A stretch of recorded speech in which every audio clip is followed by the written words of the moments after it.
Welcome everyone. Thank you for joining this webinar. Before we start, I'd just like to go briefly over some technical details with you. We are in a webinar settings, and we do not hear you or see you as a participant, but you still can interact with us through the Q&A and the chat function. So if you have questions, please make sure to use the Q&A feature, so it will help us to really manage the questions and select them. Thanks a lot, and I'd like to hand over to Tony for the introduction to this webinar. Thank you, David. Good afternoon from my side, and welcome to everyone at episode 4 of our Just Culture series of webinars.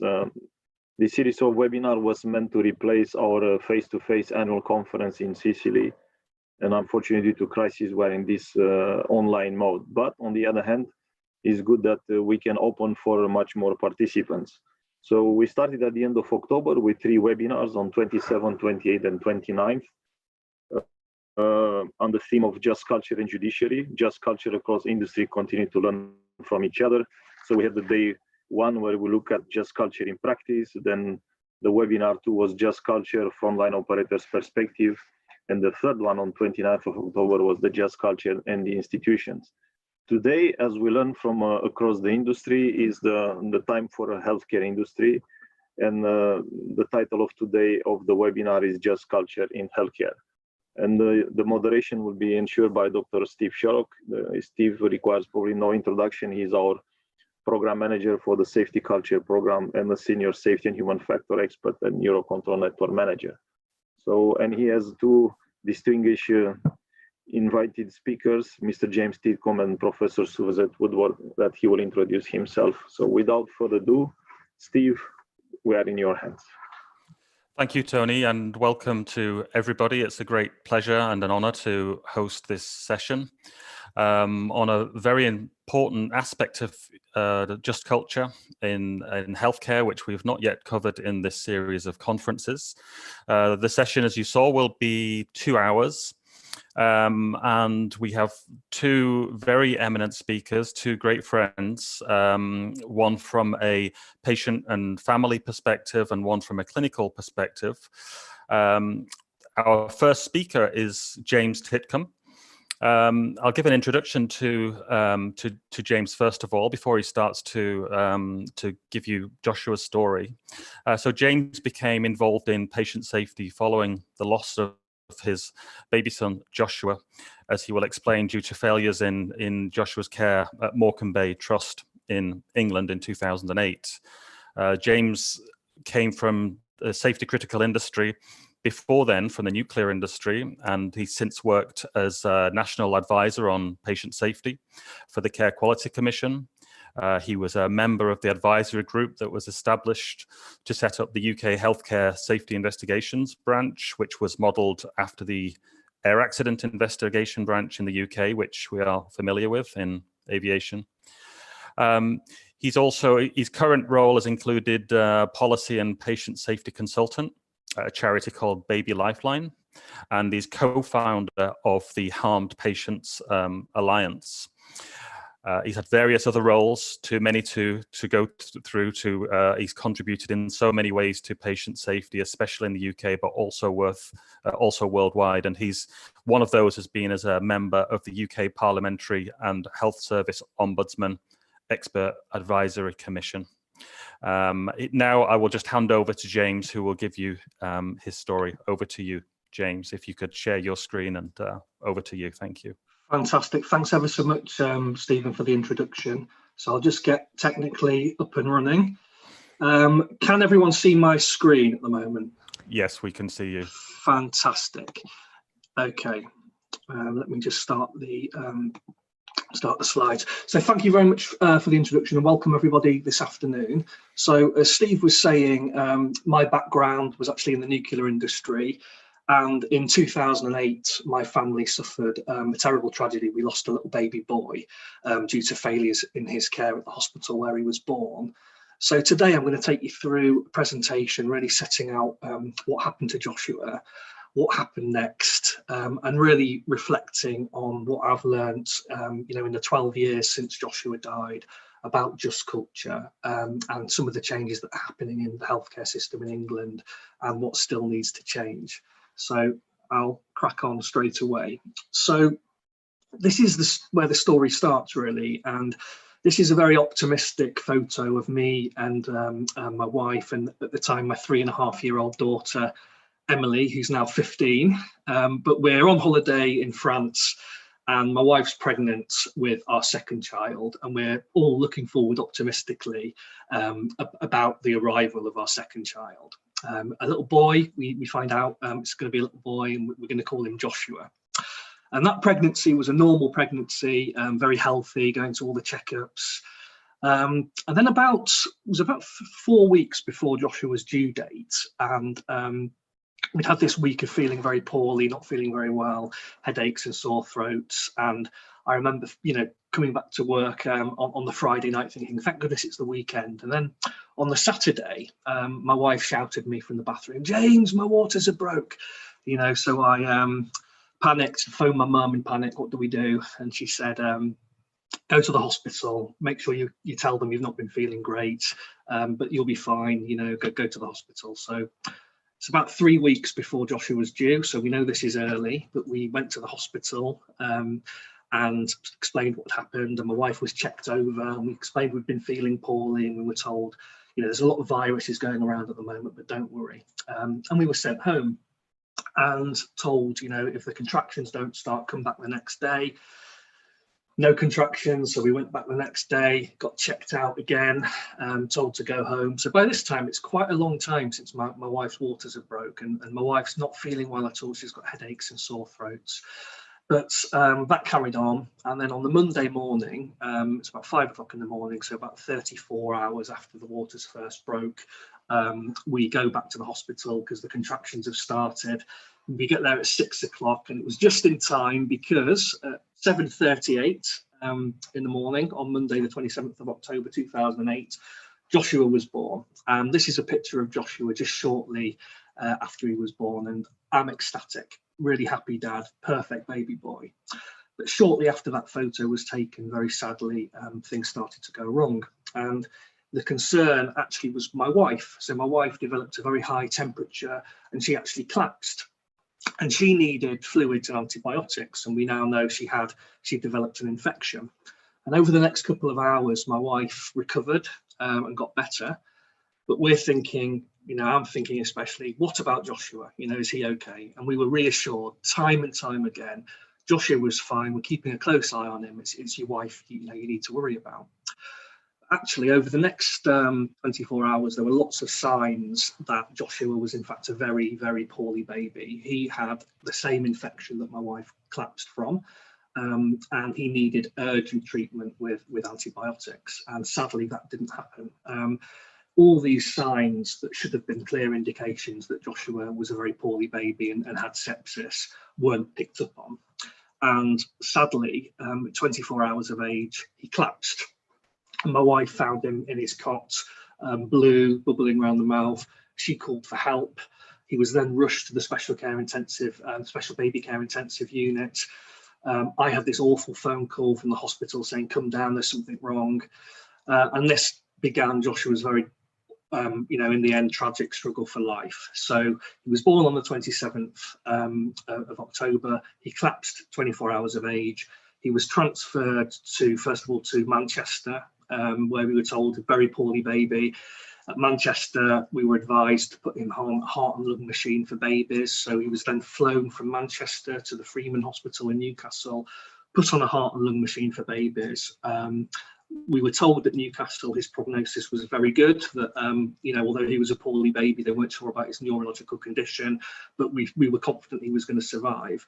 Now, sadly, on about the 3rd of November, he began to develop bleeding because his lungs were more damaged than any of his consultants realised. That bleeding became more and more profuse. When you're on this machine called ECMO, you have to have drugs you can see on the picture, the blood from Joshua is taken outside the body and reoxygenated artificially, so not via the lungs. To stop the blood clotting in those tubes, you have to have a drug to thin the blood. So any kind of bleeding is extremely serious. That bleeding got worse and worse, and on the 5th of November, there was no choice but to turn Joshua's life support machine off, and Joshua died, which you can imagine turned our world upside down.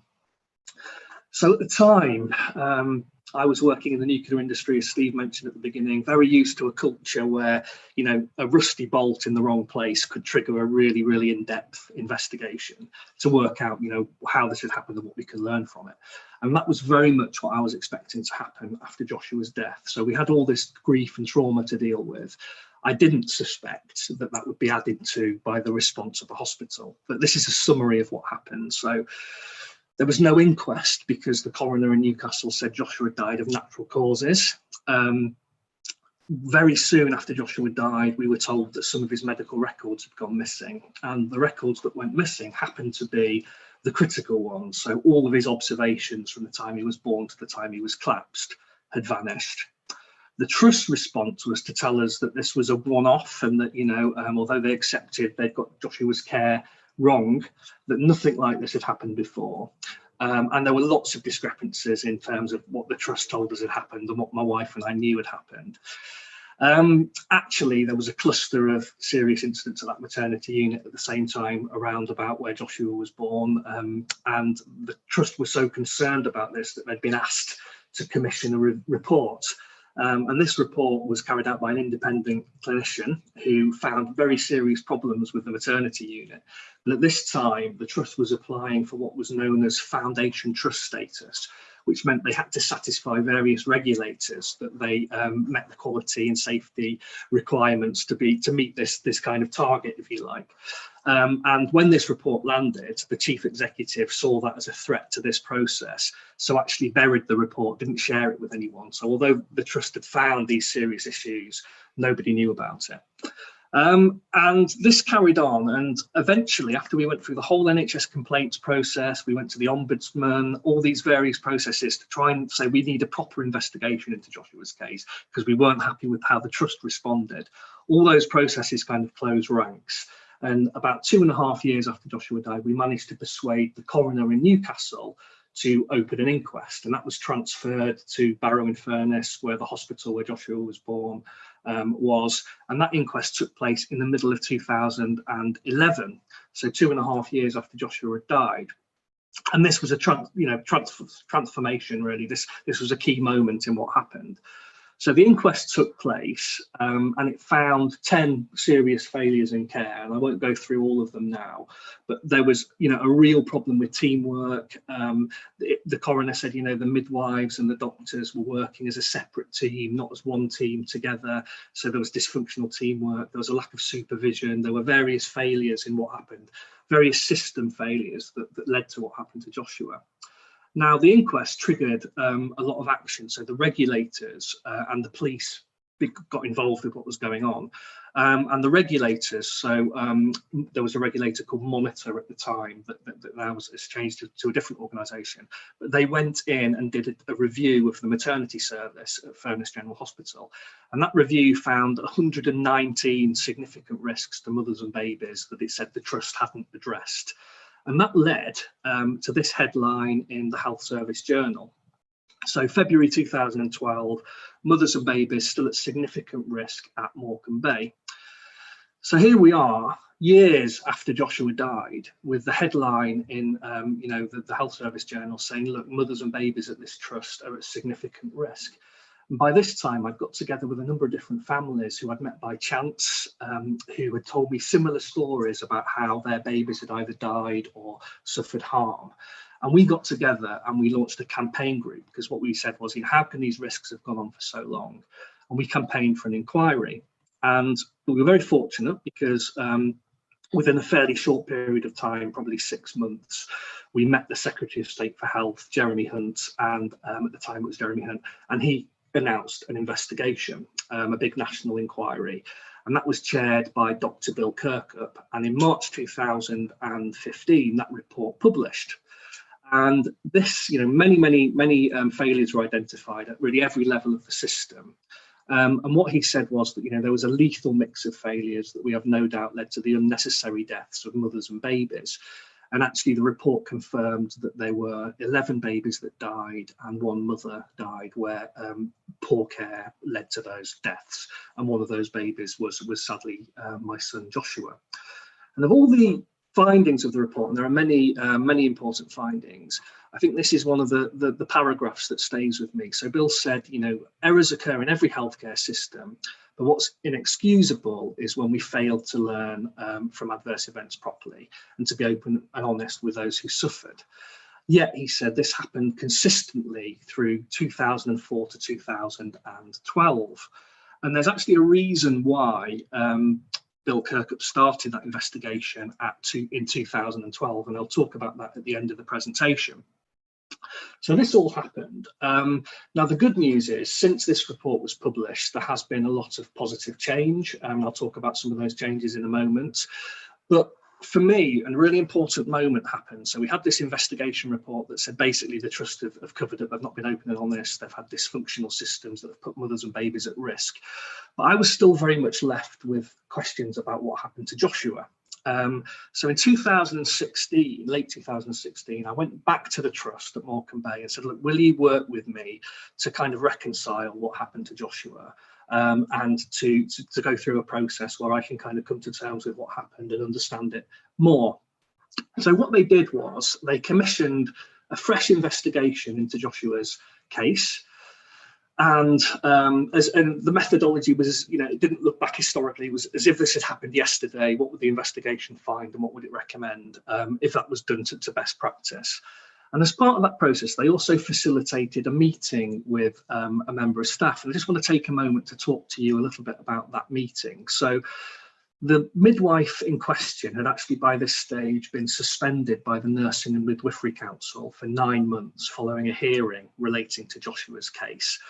And I think the Trust were thinking, what do we do with this particular midwife? Do we carry on employing her? Do we dismiss her? And the chief executive phoned me up and asked me, would I be willing to meet with this particular member of staff? And I thought about this, and my thinking really was, I don't blame this particular midwife for what happened to Joshua. What I am angry about is how there wasn't openness and honesty afterwards. And I agreed to speak to this midwife, on that basis. And I was quite angry with her at the time because I felt, if you haven't been open and honest about what happened, how can you care about what happened to Joshua? And I had this sense that this midwife was somebody who couldn't possibly care, who kind of brushed their hands of what happened to my son and the consequences for me. So I kind of prepared for this meeting, and I've got in my mind what I was going to say. And I was going to say, look, I don't blame you for what happened, but I'm really angry with you for how you responded. And the day came and I met the midwife, very carefully facilitated. And I got the first bit of that sentence out and said, look, I want you to know I do not blame you for what happened to Joshua. I was about to go on to say the rest about how angry I was, and I didn't get the chance because the midwife burst into tears and she said, James, I blame myself, and every day since this has happened, I've blamed myself. And there were so many things I wish I'd done differently, and I'm going to carry it with me for the rest of my life. And okay, it sounds a bit emotional, but we both had a bit of a cry. And that, I can't describe to you what a healing moment that was, because I was hearing what I needed to hear, that this was somebody who really did care. It wasn't all the image of this uncaring person vanished in an instant. And I guess my sadness was, why couldn't we have had that meeting earlier? And that's my big reflection, but a very healing moment. And in November 2016, this Trust, who had covered things up and not been honest, published a fresh summary of the investigation they'd carried out into Joshua's case. And the report told us things we didn't already know. It was very open and honest, and it made 18 recommendations for change. Now, by this time, this was 8 years after Joshua died, all of those recommendations had actually been implemented. But I asked the Trust when they had made those changes, and most of the changes hadn't been made until 2012, 2013, which was 4 or 5 years after Joshua died. And Jackie Daniel at the time, the chief executive, was very open and honest, and she said, look, we need to acknowledge that had we done the proper investigation into Joshua's death at the time, we could have made these changes earlier, and that would have led to a better outcome for others. And the tragedy is, if you read the Morecambe Bay investigation, 6 babies went on to die after Joshua died due to similar systemic problems with care. So just to give you an idea of that investigation that could have been done very soon after Joshua died, that didn't take place, just to give you an idea of actually all the different processes that have taken place since 2009, just relating to Joshua's case. And it's a huge list, and I could spend an hour talking to you all in detail about all these different processes. I haven't got the time to do that. I just want to give you a flavour of how many different things were going on. All of these were investigations. They all involved staff and processes and interviews. There was so many different processes. There was an ombudsman consideration of the case that took a year, and they ended up saying, we don't think it'd be worthwhile for us to investigate Joshua's case. There was the Fielding report that I mentioned earlier that never saw the light of day. There was an inquest. There was an investigation by Cumbria Police. So there was a criminal investigation looking at Joshua's death and other deaths. There was actually a full team of detectives that worked for, I think, a period of 3 years that must have cost, millions of pounds. That didn't in the end up making a prosecution, but the number of processes was unbelievable. The Ombudsman investigated things and then re-investigated things. The Care Quality Commission, which is the regulator for healthcare, did a report into how they got things wrong at Morecambe Bay. Eventually there was other PHSO reports, then there was the Bill Kirkup review, then there was NMC hearings, and all the time these processes are involving me and my wife having to relive what happened to Joshua. Then there was the final report that Morecambe Bay did, and my reflection is, if only they'd responded with that response to start with, how many of these other processes wouldn't have been necessary? And even in 2018, there were still processes that were ongoing relating to this. And I've worked out, I think the cost, just in terms of cost, of all these different processes must be around £10 million. Okay. Now, along this journey, there was lots of times when we were given false assurance. So soon after Joshua's death, there was this report in the local paper, and the chief executive of the hospital said, around 1,200 babies are delivered safe and well at FGH every year.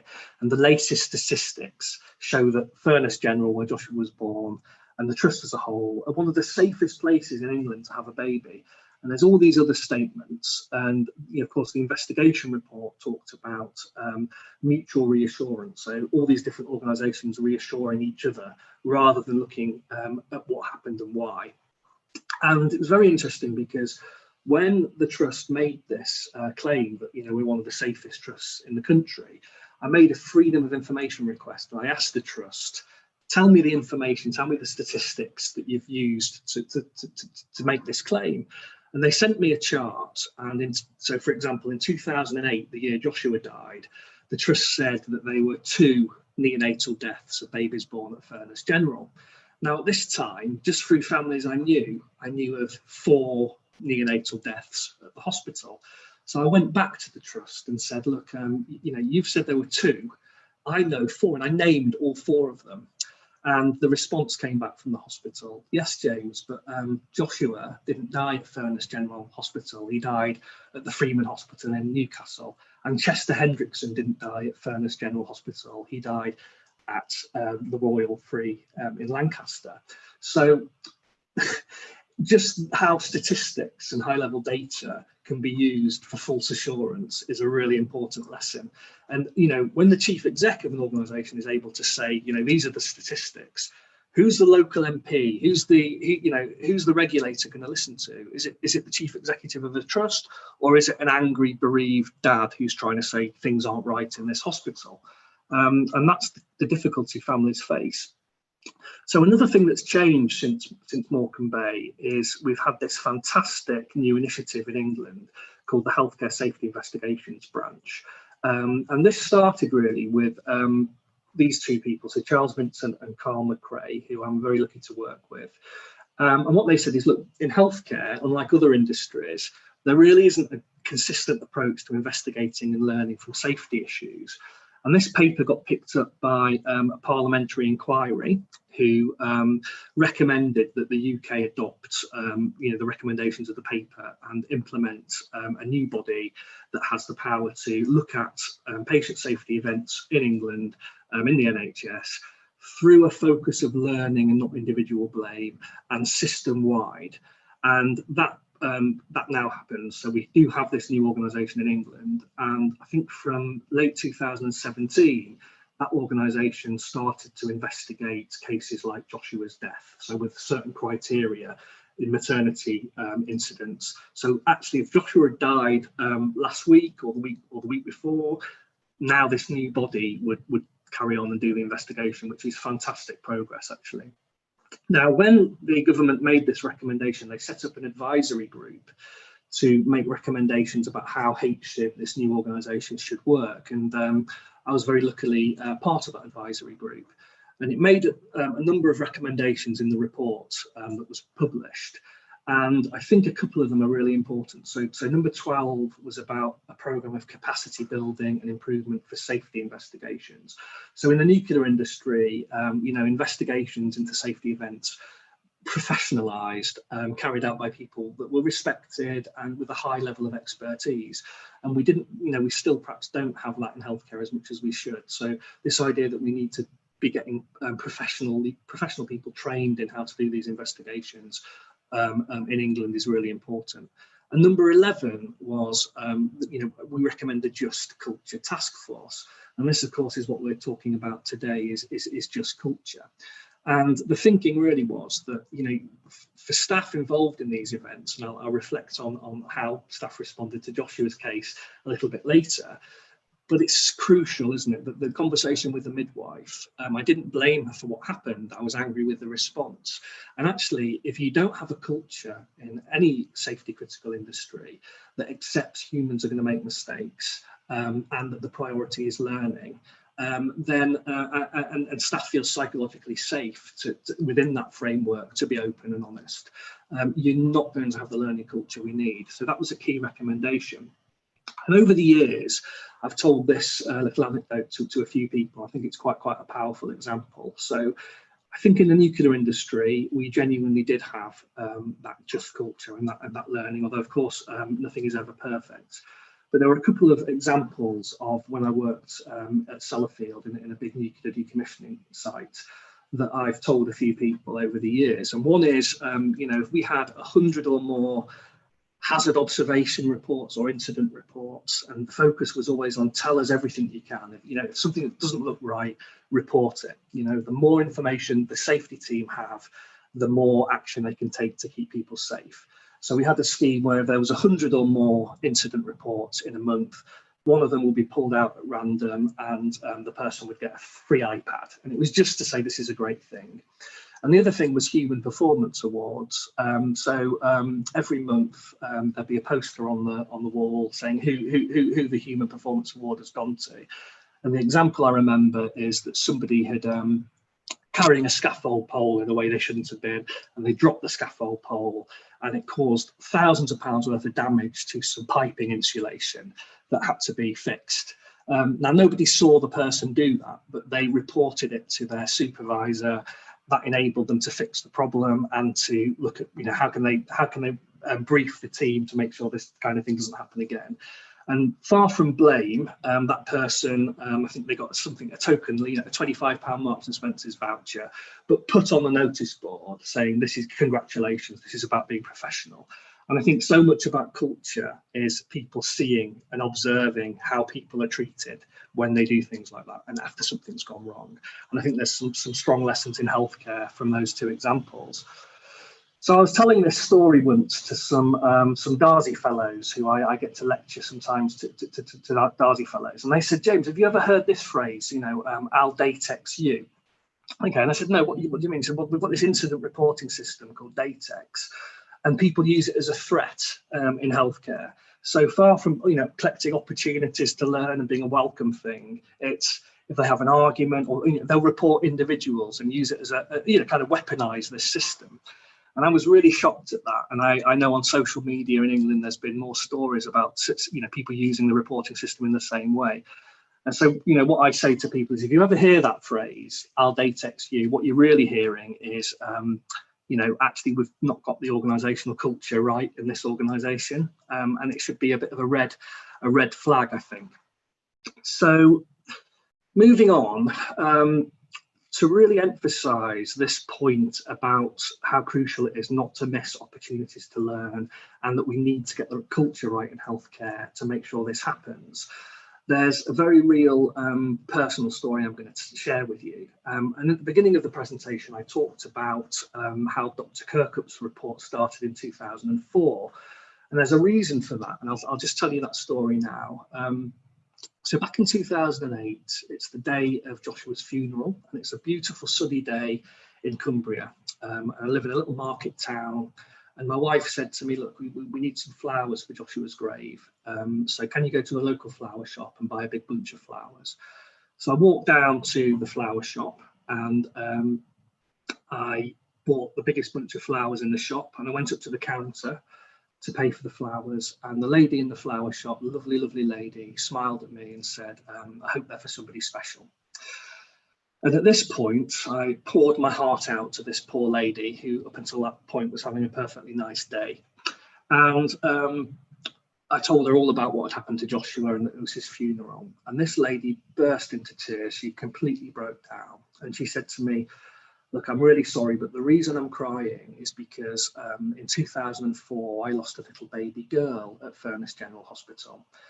But this lady said to me, you know, in my case, it was nothing like what you've described happened to Joshua. In my case, it was just one of those things, and there's nothing anybody could have done differently.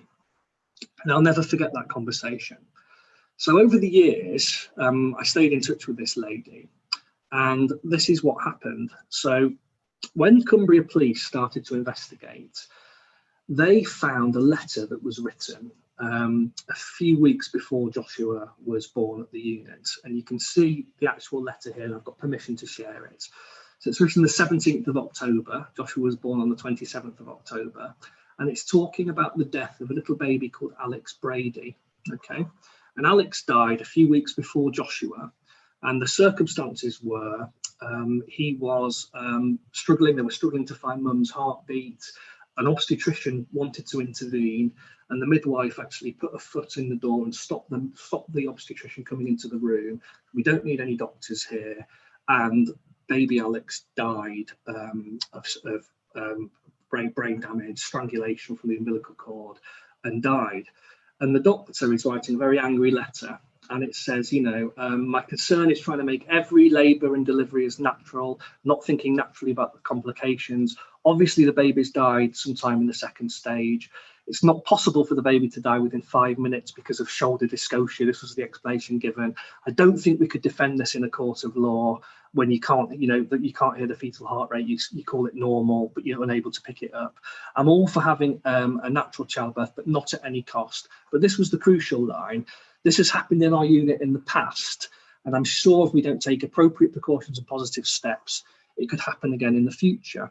So the police asked the question, what case was this doctor writing about when he said this has happened in our unit in the past?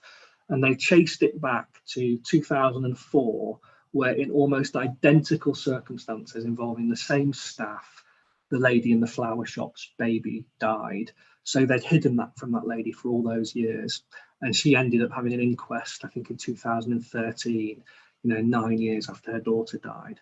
And the real tragedy, of course, is the learning that was missed from that. So the Kirkup report describes the investigation that was carried out in 2004 as rudimentary, protective of the midwife, didn't identify the shortcomings in practice and approach. And it said if a proper investigation had been done, it would have reduced the likelihood of the loss of mothers and babies. So really, really tragic and deeply sad. And there's every chance, I think, that I wouldn't be sat here now. My life would be very different. Joshua would have just celebrated his 12th birthday had they not missed that opportunity to learn. And in finishing this, and this is something I often haven't really talked about in the past, I just want to spend a moment to be very honest about the impact this has had on me and my family. So, you know, Joshua died. That was always going to be something incredibly difficult to come to terms with. It was never going to be easy. It was something that families have to learn to live with. It's not something you can move on from. But the impact on us really, due to all these different processes ongoing, has just been, I can't begin to describe how hard it's been. It took 10 years really to finally get all the answers we needed from Joshua's case. So the impact, you know, initially you've got kind of shock, you've got the huge guilt because, you know, did I do enough for Joshua? You know, why didn't I scream and shout and get a, you know, call a doctor to come and help? This genuine sense of guilt that I didn't do enough, and that I was reassuring my wife while all this was going on. The deep trauma, and I don't need to tell you, you know, the images I've got of in my mind of you know, when Joshua died, all that deep trauma never goes away.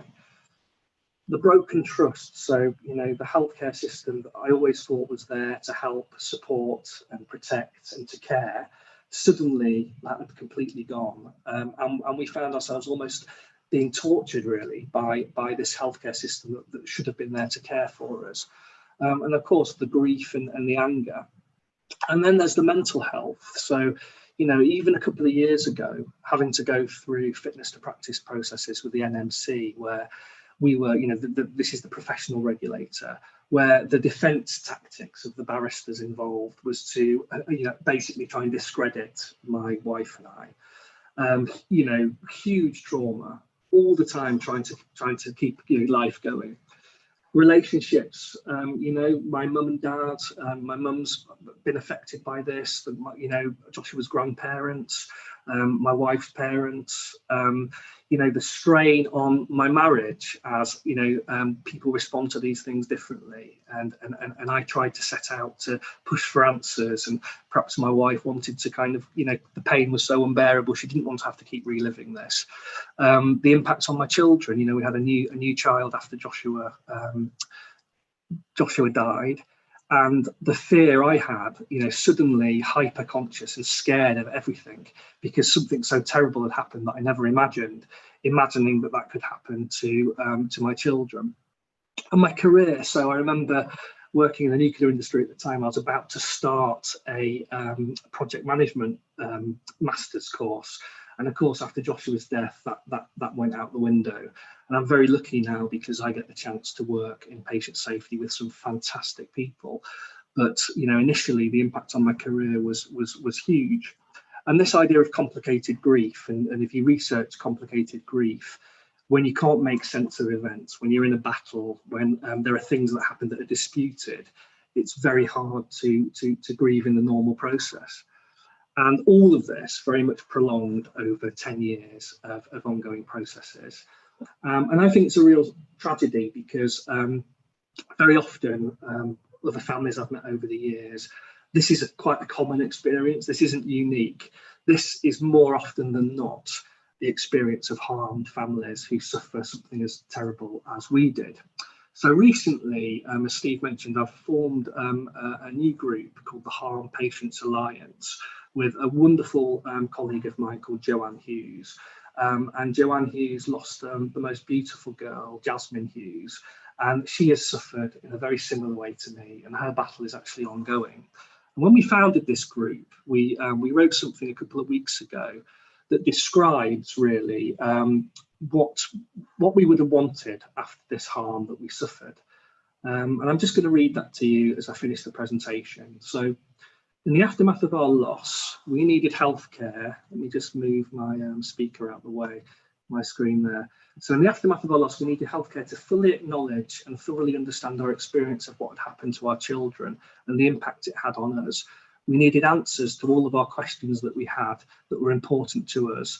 And we needed those regardless of whether anyone else felt our questions relevant or important. And this is crucial. We needed staff to be supported to give us honest accounts of their actions and reflections. We needed a collaborative approach to reach a truthful and evidence-based explanation of events. We needed help and support to understand what all the processes were that were happening and how to engage with them. We needed the system to learn and to see meaningful change, but we also needed the system to help us heal, recover, and to restore our trust. And I think meaningful engagement comes from a place of care that could have provided. And so thinking about this, you know, that's the response we needed at the time, but we didn't get that. And so we have to ask the question, why didn't we? And I think if the explanation is because the staff involved were rotten eggs, they wanted to harm us, I think that's the very wrong answer. I don't believe any of the staff involved in Joshua's care or what happened wanted to cause that further harm to me and my family. And I think the truth is that the reason this happened was because of the very complex and often toxic system that was in place at the time, a system that makes it so hard for staff to be open and honest. And the conversation I had with the midwife, you know, that was such a healing experience, I'm certain she would have wanted that conversation to happen sooner. So we've got this system that makes staff fearful, afraid, scared that they're going to be sacked, scared that if they're open and honest, there'll be consequences. We've got a culture where leadership behaviours can pull in the wrong direction. And really, if we're going to solve this problem, it's just as much about making the culture fair and just for healthcare staff. And I know that Suzette's going to give a fantastic talk after me that is really going to bring this out from the perspective of staff. So I'm going to finish now just with a slide for anyone that wants to find out more about HPA. That's the website and our Twitter account. And please do have a look and get involved if you can. So I'll finish there. Thank you ever so much. Thank you so much, James, for sharing that very deeply personal story. It's one that I've heard from you a number of times, and the impact is no less with each time.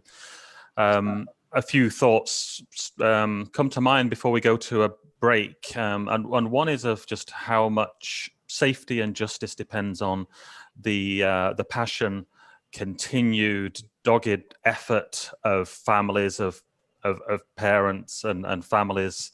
And without your efforts, I think, and the efforts of people like yourselves and Joanne and many others that we know in the you know, on social media especially, these kinds of changes wouldn't happen. The system doesn't fix itself, in other words. And that's just one thing that comes to mind. And just how much, I think you mentioned, how much unnecessary traumatic process and is involved by a failure to acknowledge, a failure to apologize, and a failure to learn. And these were two things that really struck me, and yet you had a very compassionate approach to justice, which was restorative. That's what you wanted in the end. Yeah, thanks, Dave. I think that's absolutely right. And sadly, you know, the experience I've summarised today is not unique. I mean, you talk to anybody who's lost a child or bereaved in a similar way, it's a very common experience. And I think we've really got to change that. And that's just as much about changing things for healthcare professionals and getting that just culture right for everybody. And hopefully, you know, conversations like this will help us move in that direction. Yeah, and I mean, and one thing you said, which was very resonant and very, very human, was just when you had that acknowledgement from the midwife that there had been harm, that this should not have happened. This very human act of just apologizing, acknowledging, can save so much harm and trauma later on and allow learning. But until that takes place, it's very difficult. And that sounded like it was a personal turning point for you, probably a very profound turning point for her as well. Absolutely, and it really was. And the word forgiveness, I think, can be used too often, but it really was a moment of forgiveness. And I guess I needed to know that she cared and she hadn't dismissed what had happened and kind of lied about it because she didn't care. In fact, it's the opposite. I think she took on more responsibility for what happened than she should have done. So to be able to have that conversation was hugely healing. But we do have a healthcare system that makes those kind of conversations very difficult because you get this into defence, into legal situations where families who have been harmed and healthcare professionals are pulled apart, and it becomes very legalistic. And I think we've really got to find ways of changing that. Yeah, and there's something I think about the systems that we work within, the especially organizational systems and the legal system, and especially when fear is involved, that somehow dehumanizes us. It bureaucratizes professionals, especially from doing what you. If you bump into somebody in the street, you apologize. If you hit somebody's car by accident, you immediately, you apologize. And yet, within healthcare system, when terrible things happen, it seems to be the most difficult thing to do. But as you said, that's forgiveness cannot begin until then, and learning cannot begin until then. Yeah, I think you're right, and I think there's reforms that we could look at from other countries. So in Sweden, they have a kind of no fault compensation scheme that acknowledges where care has not been where it should have been, but you don't have to prove this very toxic word negligent. Who wants to be labelled as negligent and kind of uncaring? That doesn't really apply to many healthcare professionals at all. Yet that's the bar for the civil justice system. And I think if we can change that, it's about acknowledging things don't always go as well as they should, that care isn't always where it should be, and acknowledging the harm that creates without getting into blame, where we can start to look at restoration and healing and learning. That's where we need to get to. Yeah, and I think before we go to a break in just 2 or 3 minutes, what many participants won't know quite as well as yourself, James, and of many others, unfortunately, like yourselves, who we know, is that just so much of the work in terms of safety and justice is not done by safety professionals nor by members of the judiciary. It's done by ordinary mums and dads, by sons and daughters, by brothers and sisters, who tirelessly do the kind of thing that you've described. Yeah. And it's interesting because there's a strong community actually of harm patients, and very often the support network is harm patients supporting each other. And again, that's a reflection really of somehow we don't see it as a need for care. The harm caused by healthcare itself isn't recognized as this is a need, these people need help. And I think we can change that and recognize that the injury caused by healthcare harm itself needs care and treatment, and more aligned with providing that, then we'll have a kinder system for everybody. Yeah, and in fact, that's the first priority, is to provide that kind of compassionate care, and attending to people's needs is the first priority. And Absolutely. Things can move from then.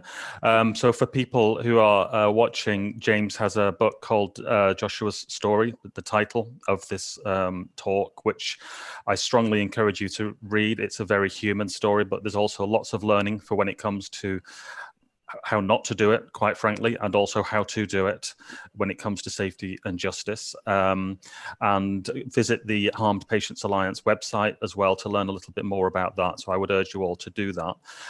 Thank you again, James, for that remarkable talk that's given from your heart and has given us all so much. We're going to take 10 minutes now, folks, for a break. Get yourself a cup of tea, in my case, or coffee, or whatever it is that you need to drink at this stage of the day. And if you could be back on the hour, please. So that's just in about 12 minutes time. Keep the session open, and we'll join you when we'll have our next speaker, Dr. Suzette Woodward, talking to us from a clinical perspective. So see you all in 10 minutes, and thanks again, James.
Well, welcome back, everybody.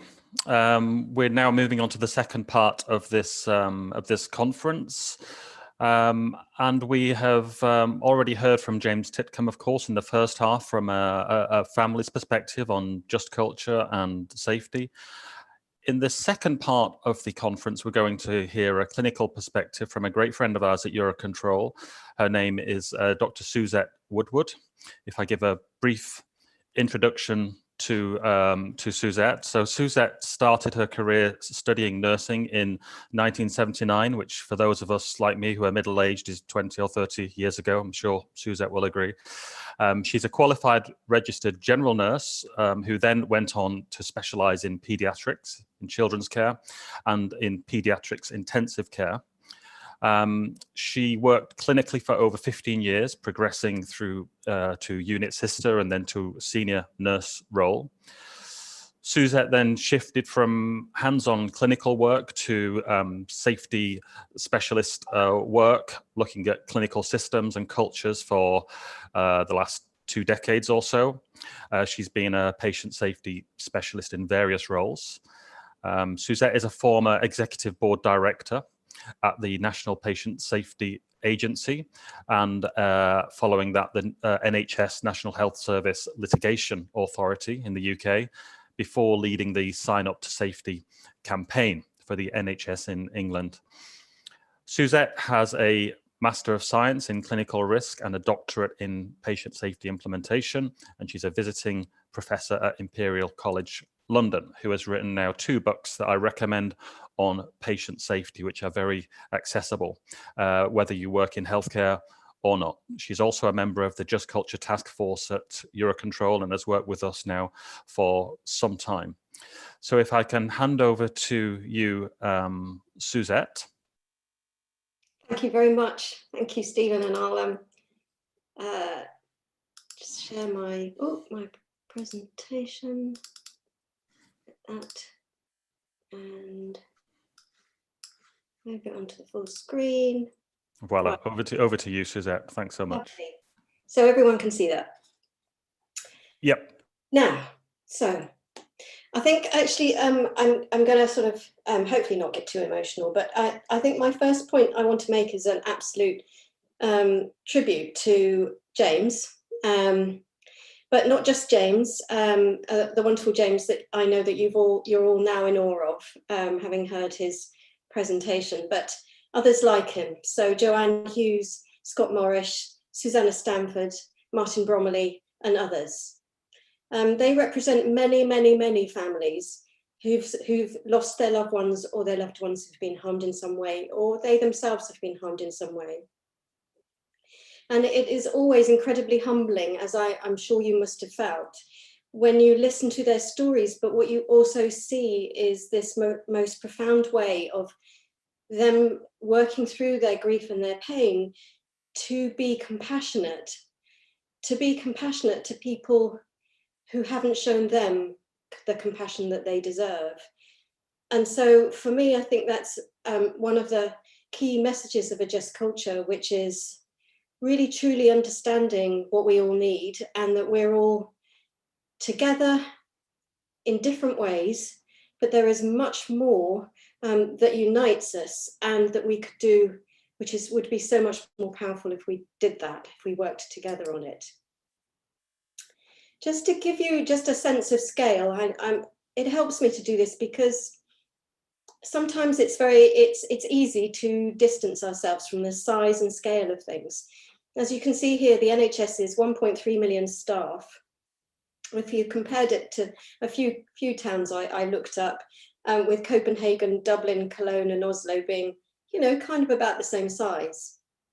So why am I bringing that up? That's because there is a large majority of people who work in the NHS who are astonishing.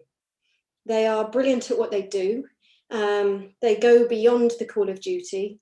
They strive for excellence every single day, and all they want to do is turn up, care for their patients that are in their care, and do that in such a way that they can go home feeling really proud of themselves and their teams.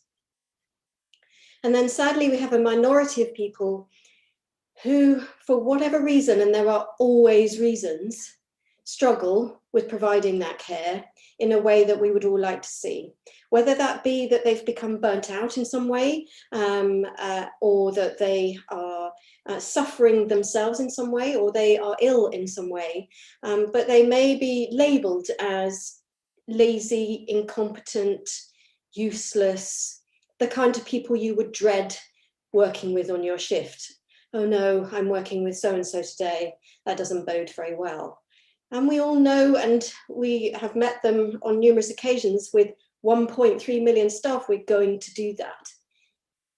And then I do have to say, and I do have to share, that unfortunately in exceptionally rare circumstances, and are some people who, like any sizable population, are out to do intent of harm.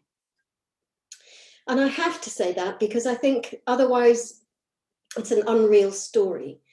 But what happens is that the vast majority of our systems in healthcare are set up to try to find those incompetent, those lazy, those people that we don't think are doing a very good job, and to catch out and to find and to detect and identify the very rare, the people who intend to harm, the reckless, the don't care, and sometimes even intentionally harming people.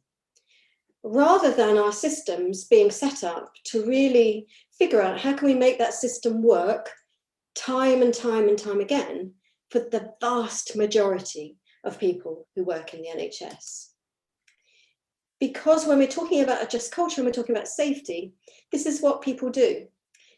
They make mistakes, they make errors, they're human beings.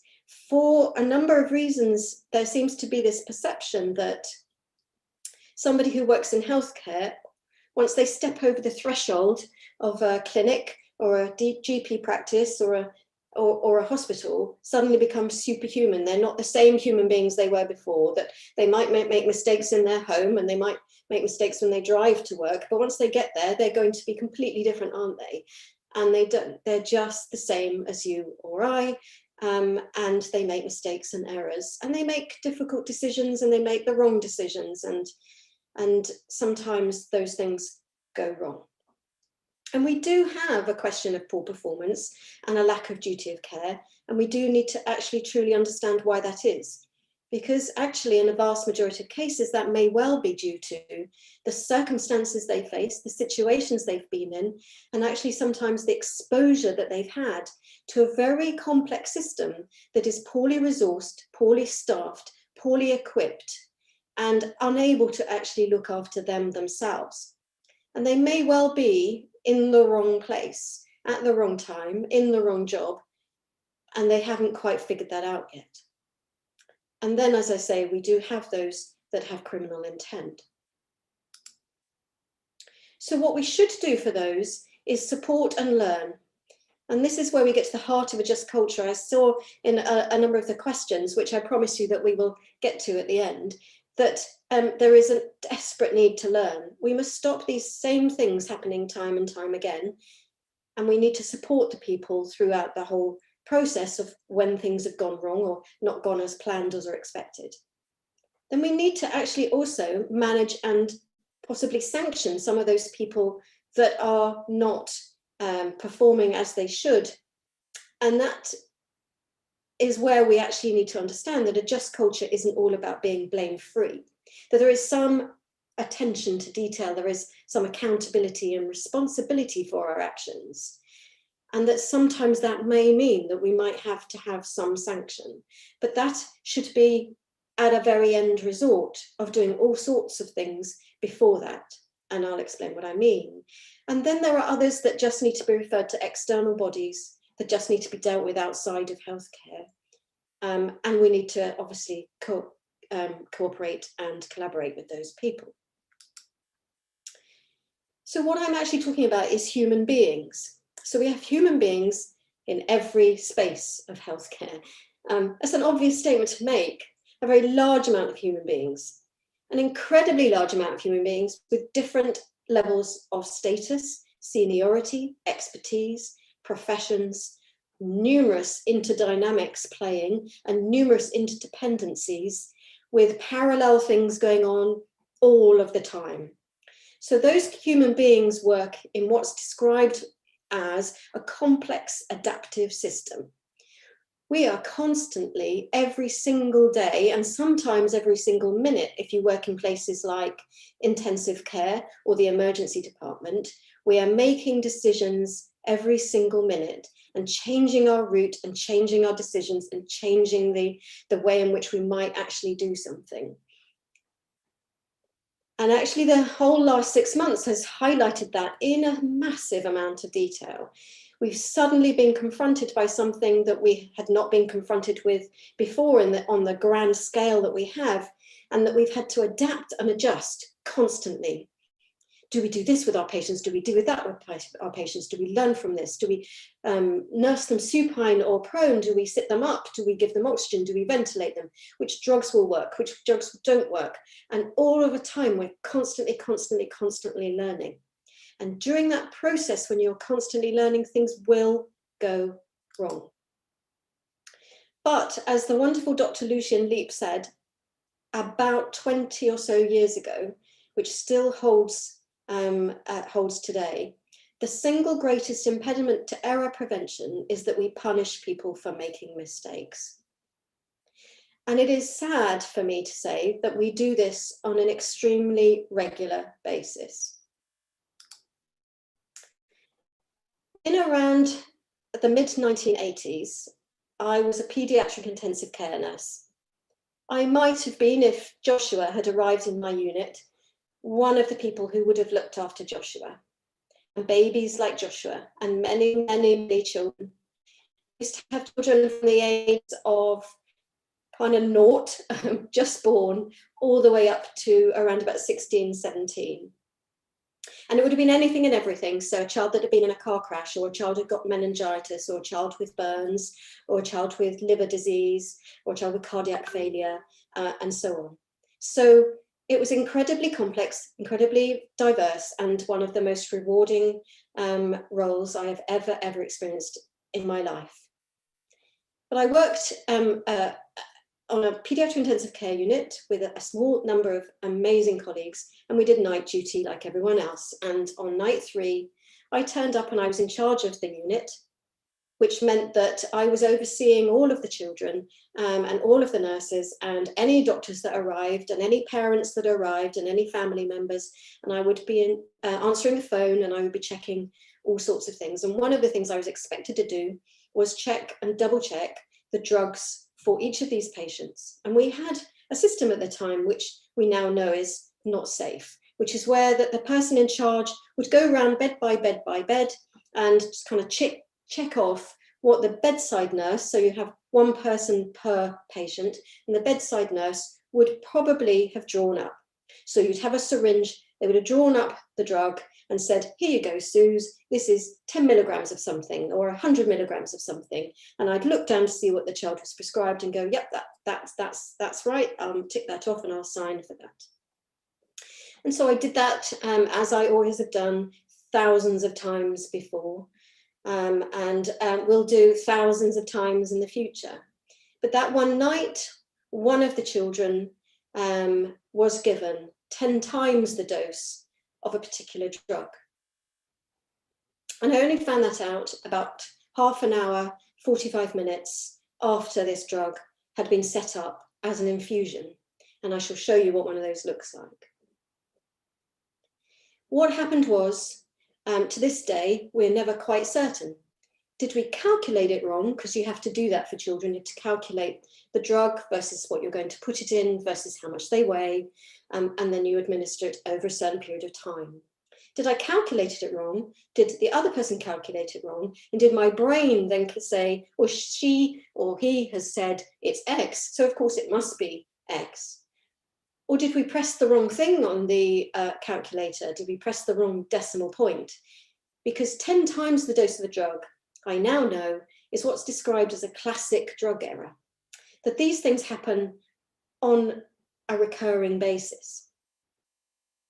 So on this night, a child was given 10 times the dose of a drug, which you can imagine, if it's a particular toxic drug, is therefore toxic in itself. But it was picked up relatively quickly, thank goodness.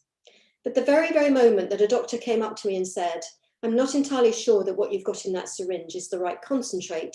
It looks far, far too concentrated to me than it normally does. You stand there and, without being dramatic, your whole world falls apart, because you suddenly realize that something really awful has happened and that you're responsible for it. And everything kind of goes in slow motion, and you kind of stand there and you're looking around and you're looking at everybody who's looking at you. And there's a lot of flurry, so there's a lot of activity. You have to deal with it really, really quickly. Stop the infusion, do this, do that, observe the patient, do as much as you possibly can. And the whole time you're thinking, how did this happen? And you're constantly playing it over while you're trying to actually deal with all of this. And this was at the beginning of the night, and we spent the entire night monitoring this child and making sure that they were not adversely or as adversely affected as they could have been if it hadn't been picked up quick enough. And then in the morning, we reported the incident, and we only had a very limited amount of reporting at the time, which was usually things like drug errors or patient falls, and very, very little else. In the 1980s, you've got to imagine a time without the internet, without very lovely, snappy reporting systems, without apps to help you do all of these kinds of things. So we would fill out a piece of paper, and that would go up the system of seniority. And it would reach somebody who would say, right, you need to hold back, and we need to have a chat with you. And so at the end of that night, I was hauled in front of a very senior colleague who said, this is absolutely appalling. I thought you were a much, much better nurse than that. You've really, really disappointed me. And what we need to do is put this all on file. And if you do this again, what we'll do is suspend you. And if you do this 3 times, what we'll do is report you to your regulatory authority, who may well decide that you can't continue to practice as a nurse. And you completely accept that, because of course you know you couldn't actually harm yourself any more than anyone else is doing. And you believe very strongly that you are that awful nurse, and that you'll just have to try harder. But 10 times the dose of a drug, I have now found out, is, as I said, a classic drug error. And there are multiple reasons why this thing happened. It was night duty. I was very, very tired. I was extremely fatigued because I didn't sleep on night duty very well. I was constantly being interrupted, distracted throughout every episode of the drug round, as we called them, and even during the administration of those drugs. And there was this human factors thing that played around, which is where if somebody says 10 to you, you hear the word 10, or if somebody says 100 to you, you see the word 100 written on their prescription sheet. Strange things happen to your brain. And you believe in great confidence and in the expertise of your very dear colleague who you've trusted many, many, many times before. And so all of these things can build up to create a way in which you can end up by giving somebody the wrong dose of a drug. But this is what you do to yourself. And every single one of you who's listening to this has done something wrong in their lives, whether it be at work or not. And you would be not very, you would, I'm sure, be very similar in the way that you would feel. You personalize it. You think that the event is absolutely all your fault.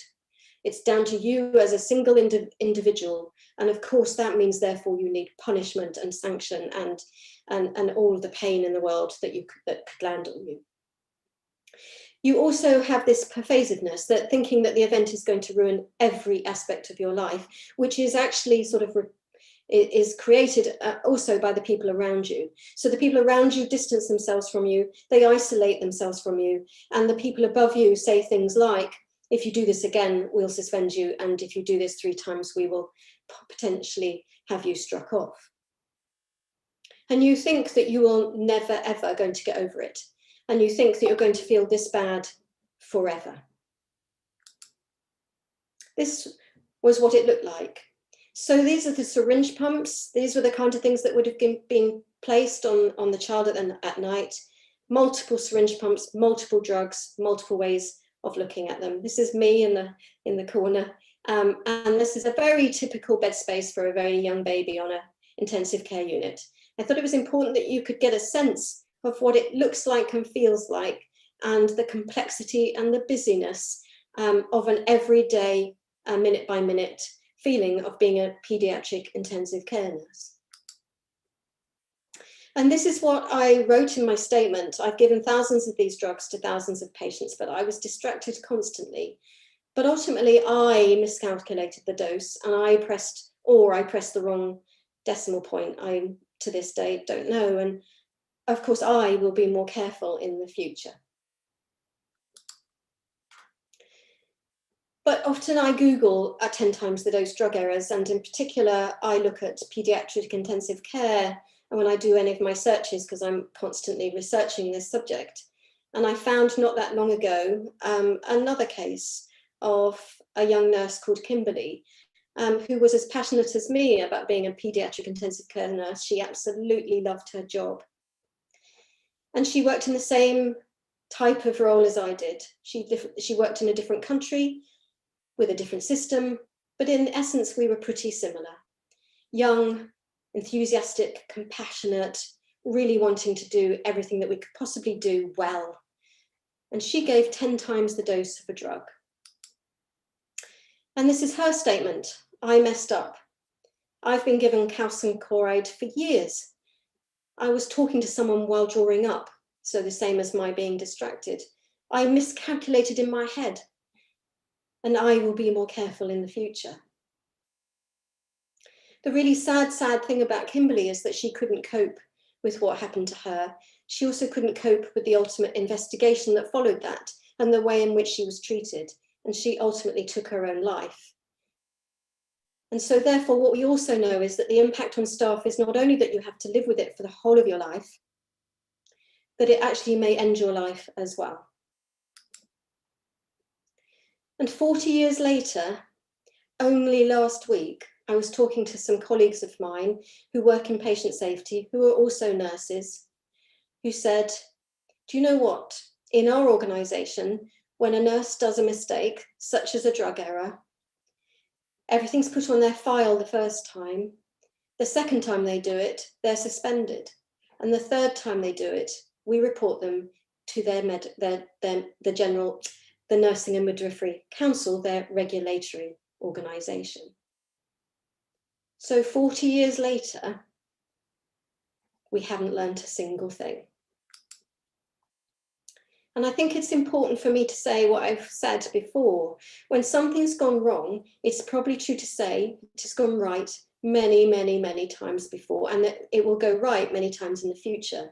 Yet people are judged by that one error or incident for the rest of their careers. And for me, this is at the heart of a poor safety culture and why we need a just culture. And we need to urgently change this. And I've been saying urgently for about 20 years now. And the following is about how we might go about doing that. Firstly, we have to understand how many of us would survive the microscopic scrutiny of our actions. Any investigation will pick out the flaws that are about us as people, or us as teams, or us as units or systems. And there is no human action or decision that cannot be made to look more flawed or less sensible in the light of hindsight or in the light of the next day. I often hear about junior doctors with a senior doctor coming to them in the morning after a night shift and going, why on earth did you do it like that? I would have never done it like that. When they have no idea about the circumstances the person was placed at 2 o'clock in the morning. So the things that we need to do to achieve a just culture, to actually change and break that whole cycle of things repeating themselves time and time again. We have to do things like tackling incivility and bullying. You may think, what's that got to do with just culture? But if you are rude to people all the time, or people are being rude too, it silences them. It makes them feel that they don't have a voice, especially if they then are bullied. And psychological safety, which is where you are able to speak out without the fear of the repercussions of what people might think about you or what they'll say to you, is absolutely vital and one of the most vital things to achieve a just culture.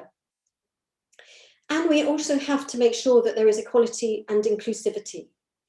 What we found in many of the studies is that if you are from a Black, an Asian, or another minority ethnic group, you are treated differently. You have less of a voice. And when you have a voice, you are less heard. And when things go wrong, you are more likely to be punished. There are also issues with gender, the ability in some cultures for certain women who aren't able to speak up. And there are issues with sexuality as well. We need a whole culture of kindness, and we do need justice.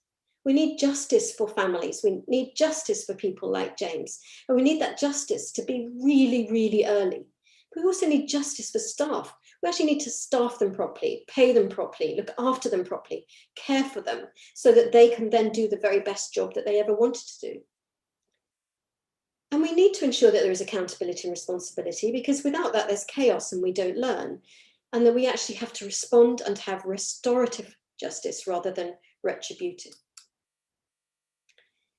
And all of the years that I've worked with both patients and families and staff, which is the kind of way in which I think we should all work, this isn't a one camp versus another, these are the 5 things that most people want. They desperately wanted to be listened to and heard. And as you see with James, that needed to be day one. Listen to James and his wife and hear them. Hear their story and talk to them and keep them informed and involved about everything that's going on. And tell them and show them that you will learn. And move from that retributive to a restorative culture and truly care for all of the people caught up in incidents. That goes for whether you are a patient, a family member, or a staff member. The staff want to be listened to and heard. They want to be involved and informed. They want to learn, and they want to move from a retributive to a restorative culture, and they want to be cared for. And they also want to care for the people that they have harmed. And it gets very, very, very difficult when we have to work out how we can have those conversations, when you have staff members who have actually harmed people, wanting desperately to talk down and talk with and sit down with those families and those patients to share what happened. And there's a feeling at the moment that that's too difficult in most instances. And actually, I think what we're learning from James is that maybe we should have a system of providing that space and opportunity to do that in a really kind and supportive way. So to be listened and to be heard are absolutely vital. But it's crucial that it's not the responsibility for the person to speak up. So if you feel like you can't speak up, why is it your responsibility to have to fight through that? It is everyone's responsibility to make the space and the opportunity to make that happen.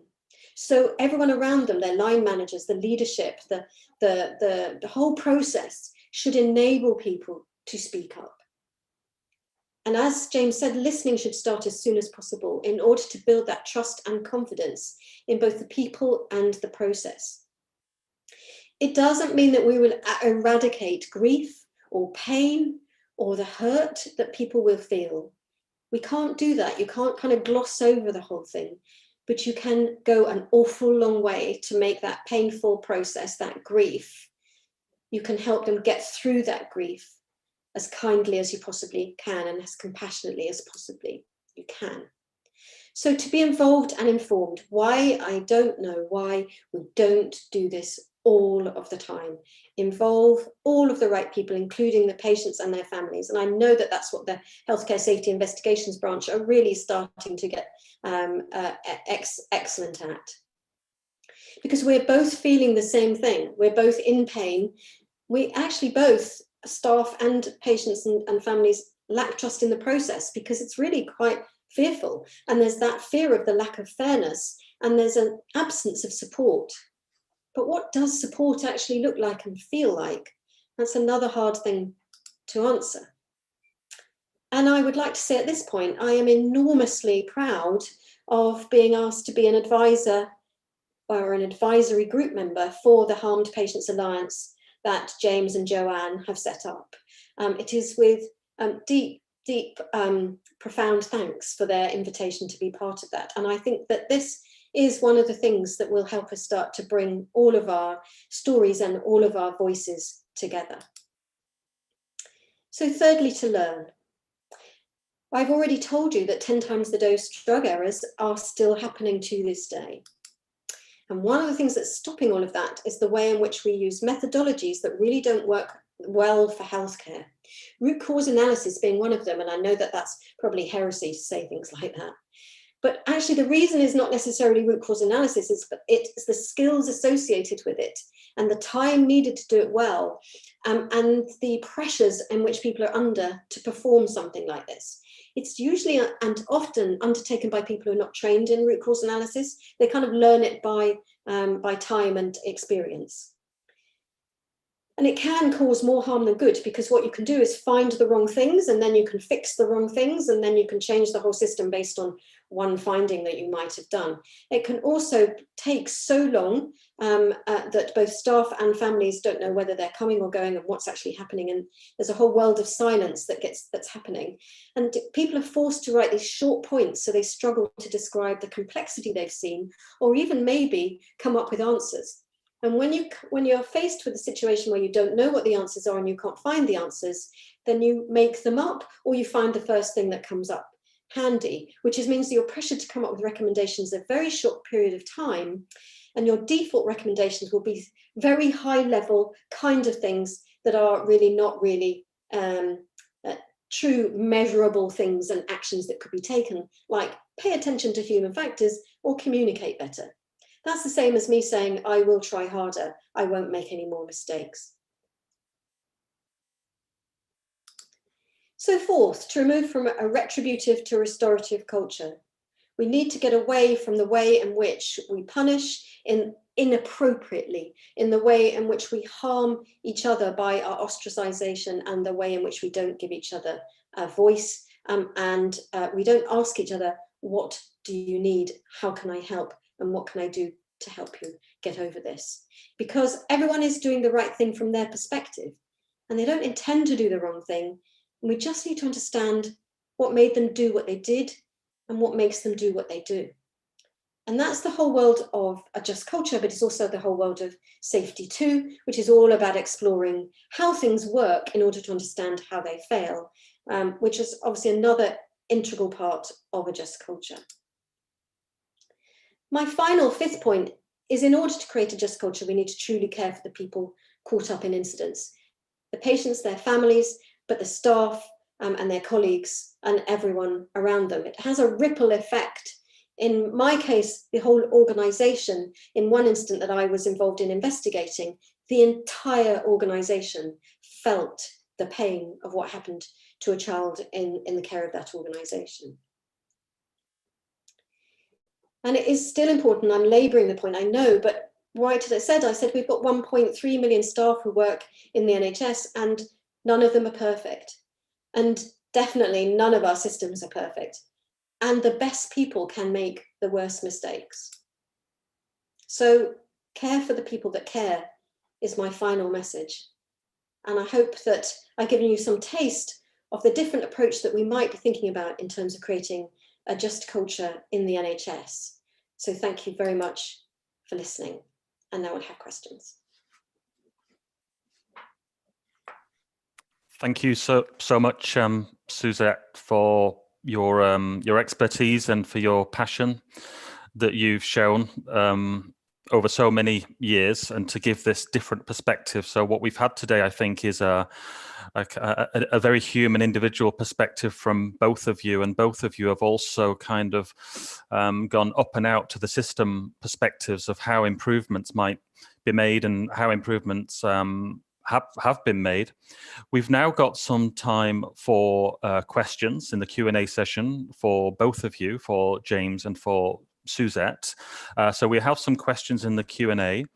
There are also some questions in the chat which are a little bit more tricky for me to extract. So I will at least start with the Q&A, and I'll find a first quick question, and if one of you could if one of you could approach that. So this is a question from Tom Huff that I will choose first of all, and he says, James, outstanding presentation, thank you for sharing, and his condolences for your loss and for your pain.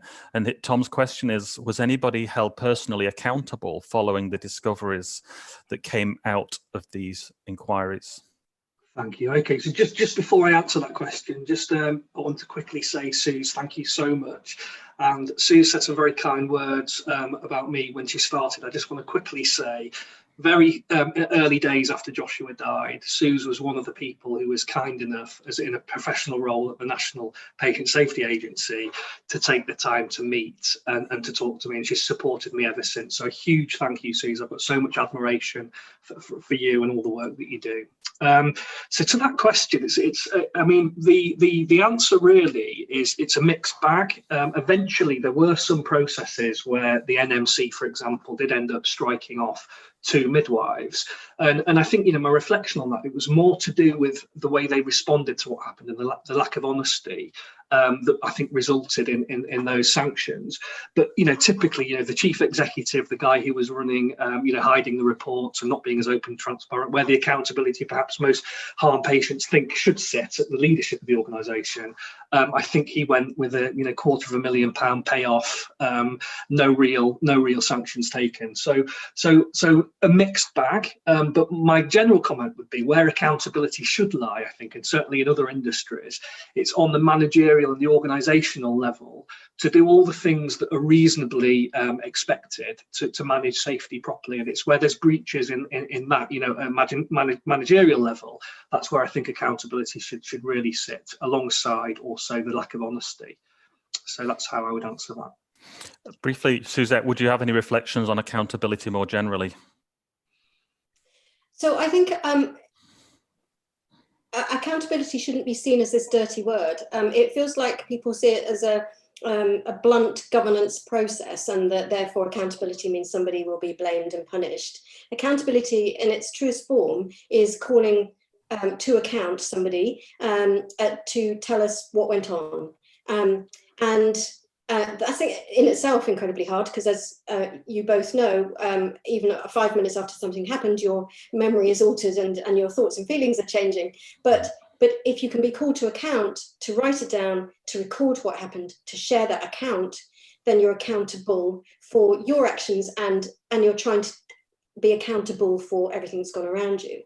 And it's the same in terms of understanding the word responsibility, because then you need to be responsible for taking your account and learning from it and doing something with it.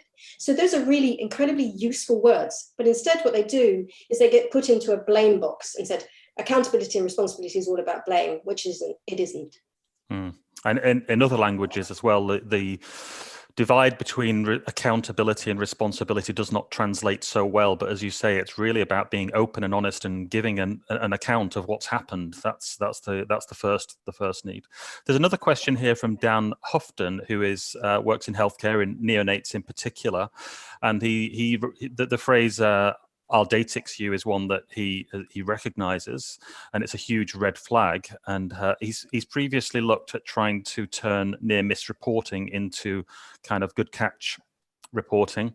And one of the barriers that Dan has found is that the time is often too tight for all, and there's a culture of looking in detail at each incident. But how can we move towards a positive reporting culture and increase the number of incident reports, balancing the time that it takes to investigate? Any thoughts from either of you on that, please? Suzette, first of all, perhaps you'd have some from your experience on that.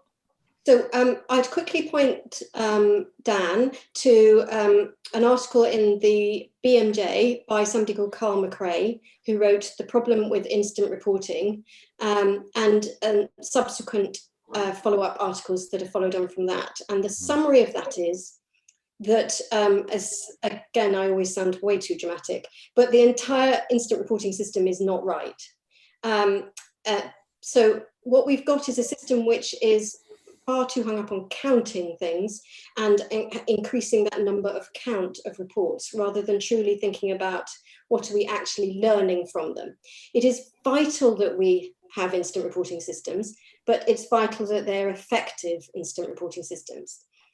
We have tried to introduce the near miss concept into healthcare for over 20 years now, and it's never stuck, it's never been understood properly, and I suspect never will be, which sounds defeatist, but if you've tried for 20 odd years on something, then you might want to ask yourself, we might need to look in a different place.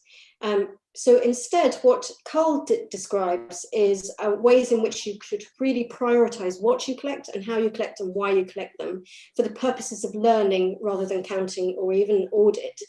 And that in order to do that, what you actually might want to do is learn from the whole Safety 2 world of really thinking about what's the mix of reports that we can get that provide us with a reflection of how the system is functioning versus how the system is failing, and then look at those together. So for me, I think it's a redesign of the way in which we do incident reporting. And it's not saying that we don't need incident reporting, it's a redesign of it. And it isn't necessarily a massive transformation. I just think it just needs some really careful thought in order to do that. Thanks, Suzette. James, do you have anything to add? I think the thing to add, I mean, the issue of capacity and capability is important. And, you know, you're right, incident overload, lots and lots of reports, and not very much happening with the information. And I think the whole movement, you know, so the patient safety strategy is all about professionalising patient safety. And I think you need to recognise that in healthcare, you need dedicated teams with the time and the specialist skills to turn that information into something useful. As Suzette said, where are the priorities here for what we need to learn from this information, combine it with what's working well, but actually the capacity and the skills to turn that into real improvement. And there's a science to that, and that's not something that can be tagged onto the end of somebody's day job. You need a specialist team, and we need to recognise the skills and the capacity needed to do that is professional and needs investment.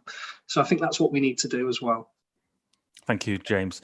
There's a question from Pitt Probst, and I hope I get your name correct there, Pitt. And the question is, are safety management systems, SMS, reporting culture, just culture, and so on, areas which are taught in healthcare courses, in universities, nursing courses, medicine degrees, and so on?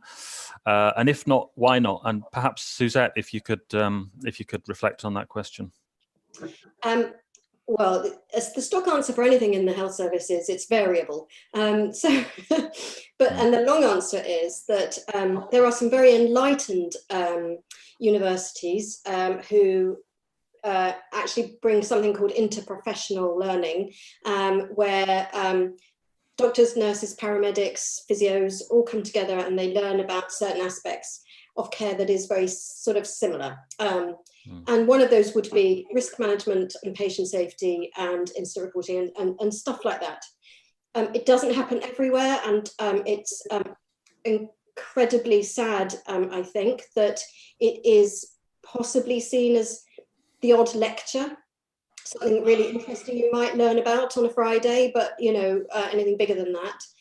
And there is an absolute paucity of experts in patient safety, actual experts in patient safety, not just people who think it's a nice job to do, which is wonderful, and learn on the job, but true experts in patient safety and human factors and all of those aspects throughout both universities, training, and in hospitals and so on. So I totally agree with James that there's a need to invest significantly, but it should, my view is that these types of things are about the way society behaves to each other as well, and that it is about the way in which we respond to when things go wrong in society, and we should learn about these things at school, so that it starts much earlier than even at medical school or nursing school or physiotherapy school or whatever. Thanks. And I know, James, you've been particularly interested in professionalisation of safety. Yeah, absolutely, because that was very much the model in the nuclear industry. And there's a few developments. So the National Patient Safety Syllabus is being developed at the moment. And the idea of that is to provide more standardisation into the curriculum that all healthcare staff are given. So that's a great move in the right direction. But one thing that kind of jumps out thinking about is how we, the need to normalise error. And I think in healthcare, sometimes there's almost professional pride in consultants and people at all kinds of levels, where not making a mistake is something they're proud about, and the shame of making mistakes. I think one thing I'd really like to see is more education for healthcare professionals into how to normalise conversations about mistakes and error, to move it away from something to be ashamed of to something that we all know is going to happen, and support in terms of how to respond to that. Thanks, James. I have another question from Stefano Paolacci. Sorry, Stefano. And the question is, how have NHS frontline staff reacted with your initiatives, especially yourself, James, I suppose, from a patient's family point of view? What's been the general reaction when you've tried to work with people? Overall, so I spend a lot of my time going around the country and telling this story to healthcare professionals, and people are very receptive to it. And so it's, really been very positive. I think when people understand that people with my experience and harm patients actually all want the same thing, and we want the system to be kinder for everybody, people are very receptive. And the new campaign we've just launched, again, we've had a huge amount of interest from healthcare professionals. And I think it's really important to emphasise that harm patients, families, healthcare professionals, this is all about the same thing. The goal is the same. So hugely positive, and great to have the support of everybody. And Suzette, from the Sign Up to Safety campaign perspective, what's your reflection on how staff interact with the concepts of Just Culture that we've discussed so far? So I think in respect of a Just Culture and the other concepts, which, as I say, are so intricately linked, such as safety 2 and psychological safety and so on, there's a number of things. Firstly, the NHS is full of constant change and an awful lot of lovely, shiny new initiatives that get kind of disseminated out. And that there's a danger that, a Just Culture thing is going to be another initiative that's going to be rolled out, and it's going to be in the form of a toolkit and an e-learning something, and so on, rather than genuinely about changing the way in which we behave towards each other and learn from each other and so on. So there is, so you have a collection of people who are like, not another one, surely.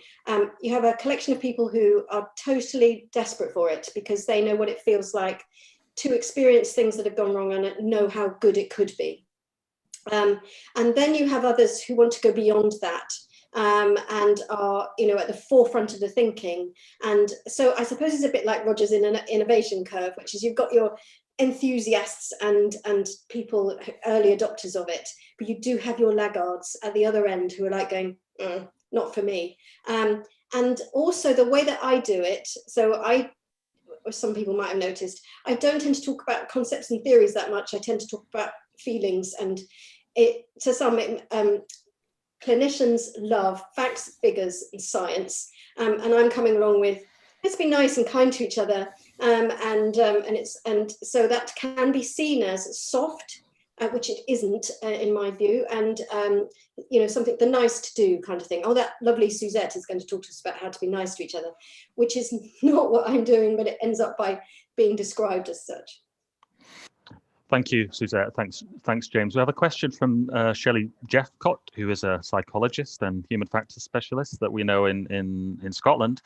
And one of her questions here, Shelley's questions, is, James, if you could go back, what would you say to that midwife? Yeah. Well, obviously I got the chance to have a conversation years later, and what I would have wanted to say to all of the staff involved is I don't believe that any of you intended this outcome to be for Joshua. What it was. I think if you could have intervened and done something differently, knowing what the outcome was, you would have done that. But please, what we need as a family and what the healthcare system needs locally and nationally is to learn from this. And please be open and transparent, and let's have those conversations. Let's work together to find out what happened and why it happened, and let's work together so that we can know what we need to change. that would have been the conversation I needed to have, and that would have, I think, prevented a huge amount of anguish that followed.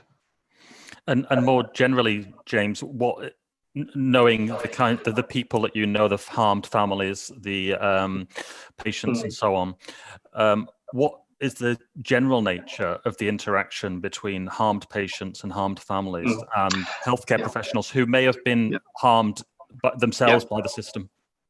Sadly, Steve, I think that the truth is that we have a very toxic system at the moment, and it's defend and deny, and the legal system comes into play, and the relationship becomes adversarial very early on. And I think, probably individual staff would have wanted the opportunity to talk to me and my wife about what happened. I suspect that layers of management and the legal system actually acted to prevent that happening. And that's one of the great tragedies, and I think, the work on restorative culture, the work that other countries are doing, the movement in the UK at the moment to kind of embed a more restorative approach and to remove the barriers that lead to that is hugely important. And, we need to make progress. Thanks, James. Suzette, I'm just going to direct a question at you from Rebecca Myers, if I may, which is, why do you think it's taken so long for this to get traction in the National Health Service in the UK? I saw that question, and thank you, Rebecca. I'm not entirely sure it has got traction, actually, if I'm really, really honest. I think it's got a lot of interest and a significant amount of now increased understanding about what is needed. But I think there's a wonderful book called Legacy, which is actually about the New Zealand rugby team, which is weird that I'm referencing it, but it's very beautifully describes how actually what we do is built and built and built upon. It's built and built upon lots of what people have done, a lot of significant work, and the way in which we've learned over the last 20 or so years has not been a nice, linear, neat process. We've gone up and down and up and down. But we have learned, and we've learned not what not to do, and we've learned what to do. And I think actually, if I now reflect back to the me in, say, 2000, when I was, sort of fairly early days and thinking this is an amazing place to be, all you need to do is have an incident reporting system, an instant investigation process, and we can make everything safe, can't we? To where we are today, I think we are a long, long way from there. I think that we recognise that it's hugely complex. There isn't one person who works in the NHS that doesn't know even of the words patient safety and that they are important. So the progress is harder to notice when you've kind of taken that journey. I read the book Still Not Safe by Bob Weers and Kathleen Sutcliffe. I felt like I was reading my own story, but it is very much like you notice that progress when you've looked back on it. So there is progress. I don't think we've got traction yet. And I think it's taken so long because it does take incredibly long to change stuff that is really big ways of behavior, cultures that are endemic and been there for decades, if not centuries. And that brings me to the point, which is I think a lot of people think that these are things you can do in a few months. They are just not. And you have to see the progress step by step, and then you'll notice it. I'm going to combine a question by Margaret Rogan and Pedro Ferreira, if I may, because I think they are very similar questions. And in a sense, it's a similar question, which is, we often talk about changing culture, which I think is always a very, very difficult thing to do. Where should we actually start, and who should be doing what? So is changing culture something that leaders should be making a start on? Is it something that teams, that individuals? If you had to go into a hospital and you noticed that there was a culture that was unhealthy, what would be some of the first things that you should suggest should be done, and by whom, James? your manifesto that was published recently would be a very good starting point, and you've put that up on the chat. But the truth is, it's everybody's responsibility, isn't it? And it's clinicians, it's how patients interact with the system, it's right up to the Department of Health and how health ministers respond. So you're right. If there was a quick 1 minute answer to this question, we'd have solved the problem. But it's at every level. It's how leaders interact. It's how most importantly, it's how people role model behaviours, and the example I used in the nuclear industry of something going wrong and people observing how the person who raised the concerns or the person involved in that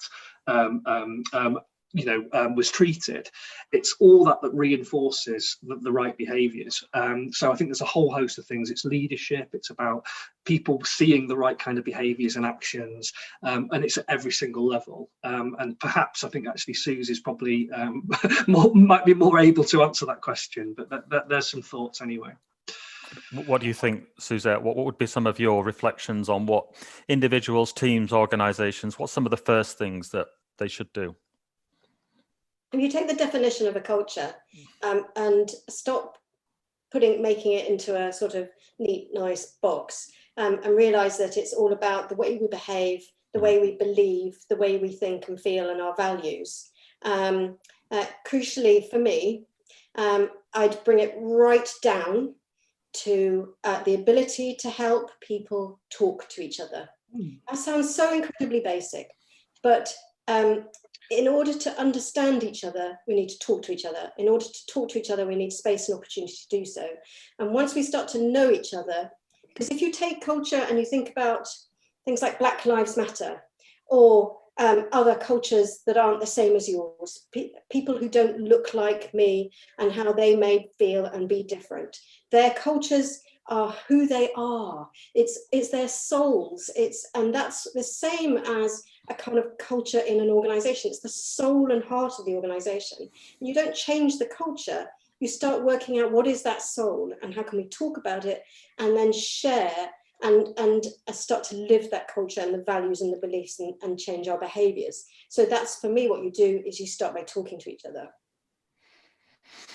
We're getting close to time, so I'll just take one or two more questions. There's a short one here from Thomas Junn, which is, what messages do you want to give to regulators, and have you seen any genuine changes in the way that regulators regulate? James, would you like to approach that first? So the answer is there are efforts, and I think that the whole kind of just culture movement, and it is being recognised. It's being recognised by system regulation. It's been recognised by the shift, I think, from the NHS Litigation Authority to NHS Resolution, and also professional regulation. So I'm very pleased. I had an awful experience with the Nursing and Midwifery Council, and I'm very pleased that Andrea Sutcliffe there is talking about this all the time. So my answer would be, we're in the early phases, I think, of the system recognising this, but we've got a long way to go. So encouraging signs, but really we've got a long way to go before we embed this across the whole system. Suzette, something to add from your side? This time. Be compassionate, help, not hinder. Thank you, Suzette. We'll perhaps just take a couple more since we've got a few minutes left, because my wrap-up can be quite short and brief. There's a question about the HSIB, and do you think it should be replicated in the 3 other countries of the UK? And perhaps also, since we have an international audience, do you think it could be replicated in other countries in the world? And what would be some of the lessons learned, perhaps from its inception, that we should do differently, or that we should replicate? James, you've had quite some involvement. Yeah. So I mean, I know families, for example, of people similar to me in Scotland who are reaching out and saying, we wish we had HSIB in Scotland. And I absolutely think other countries could learn from this. And I know that a lot of countries are talking at the moment about what HSIB do. So I think, it's a tremendous model with huge potential for international learning from what they're doing. I think in terms of lessons, obviously it's a new organisation, it's fitting inside quite a complex regulatory landscape, and I think HSIP have been finding their feet. So the maternity programme, for example, the thematic reports are starting to come through now, and their methodology has been developing. How they engage with families, how do they get the interact with local organisations and get the learning back quickly.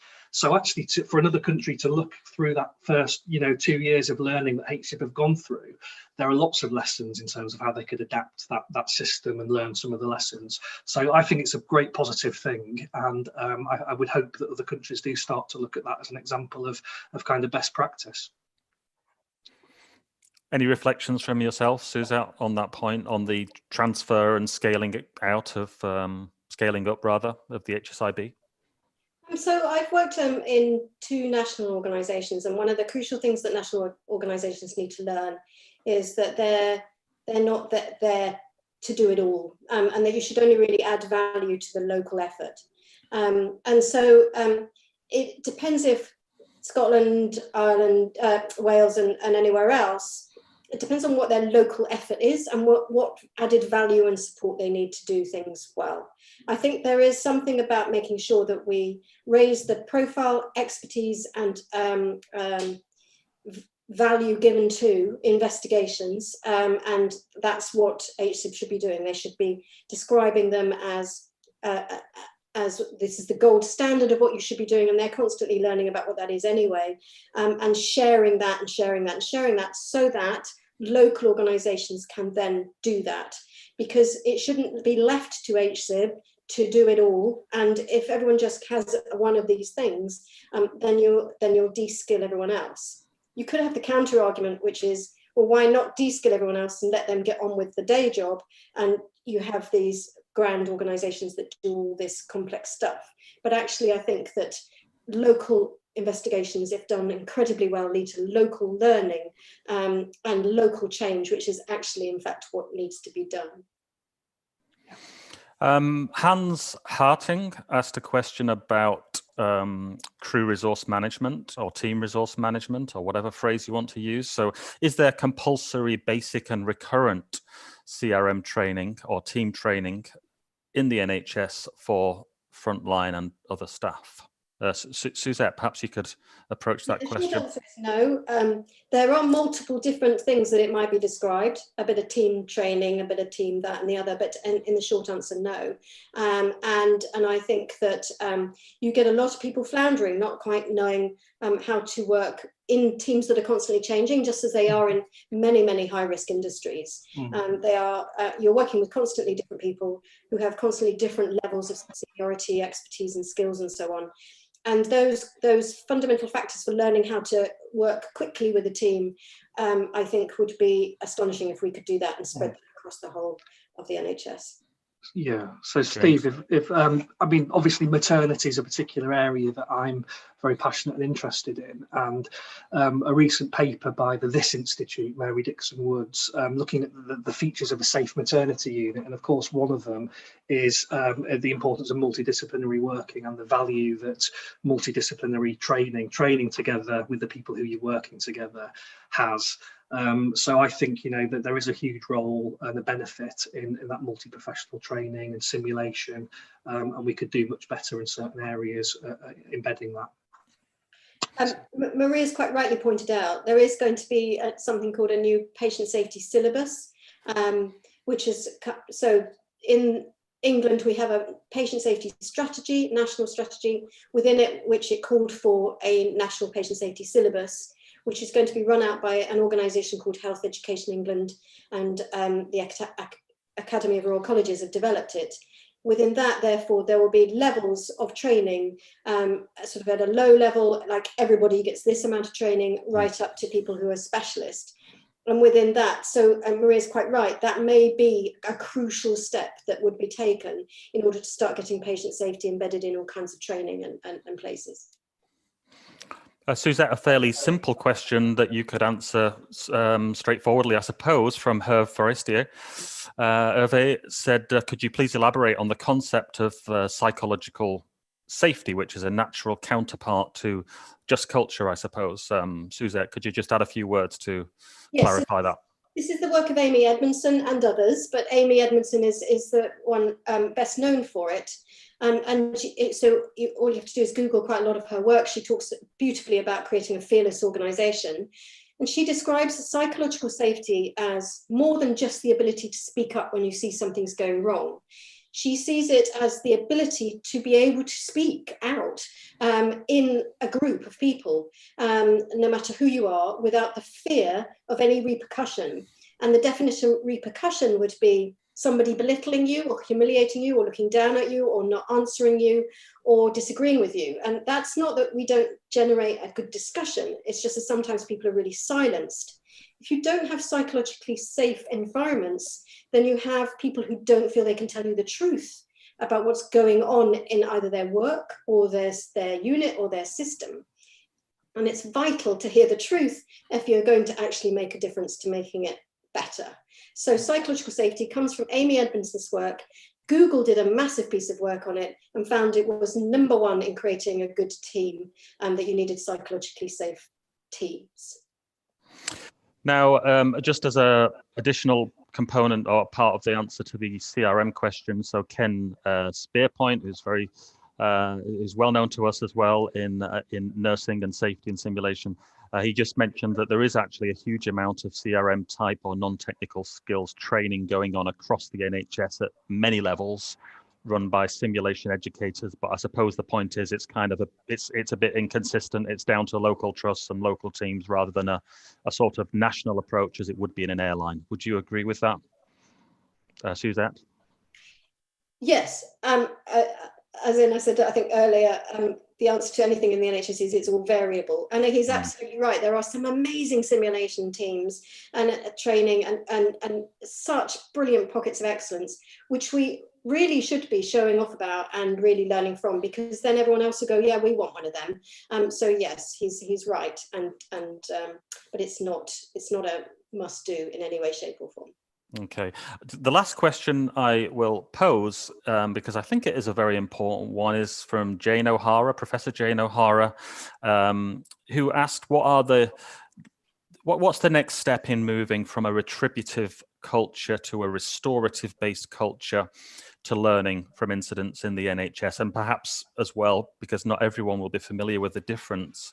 What is the basic difference between those terms, retributive and restorative, and what are the next steps? And James, could you perhaps give us a view from your perspective? Yeah, I think, in the past, there's been a view that for harmed patients, you've got the litigation will deal with their care needs. That's the process they go through, and it becomes very adversarial. I think we've got to reframe that, so actually recognise that people who are harmed, there is a duty of care towards those people, and that goes beyond the kind of tick box duty of candour letter to actually recognising these are people with psychological harm, emotional harm, who need care, and part of that care is involving them properly, communicating with them properly, taking them through the process and holding their hand through this process to show them that learning.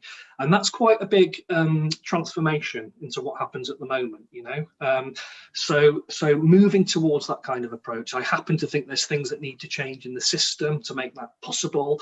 I think looking at litigation reform, the kind of no fault compensation system that they have, for example, in Sweden, so that it doesn't become so adversarial early on. Treating everybody fairly, talking early, having a system that supports that, and investing in the resources and the skills that are needed to support that. This just can't happen. You need to invest, you need to have teams of people with the right skills and expertise to make it happen. Final words on that, Suzette, this difference between restorative and retributive, and how to move, as you mentioned in your presentation, more towards a restorative. Which is really, really important for us to not bash about and just go, yeah, do this.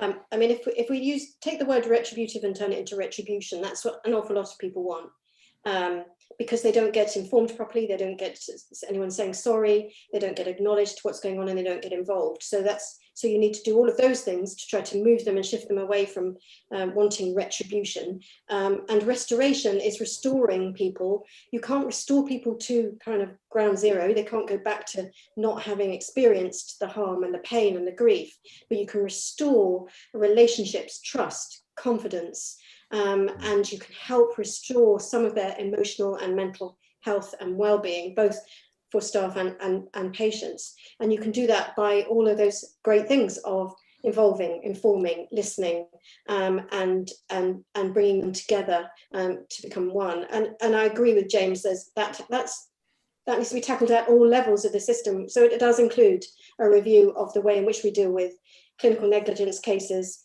corporate manslaughter cases, and other manslaughter, gross negligence manslaughter cases, and so on. The way we deal with mediation and the use of mediation, and we need to use that a lot more. The whole regulatory and rule-based and command and control stuff that we do, which strives people and moves them away into different camps, and we've got to stop doing that, and it should all start really, really early. So I agree with James. Well, folks, James, Suzette, I'd like to thank you on behalf of all of us that's attended, and on behalf of all of the organising committee and Eurocontrol for giving us so freely of your time, for giving us so freely and honestly and openly of your experience, of which is not easy to give, especially James, I know that. And so our huge appreciation, our huge thanks for that.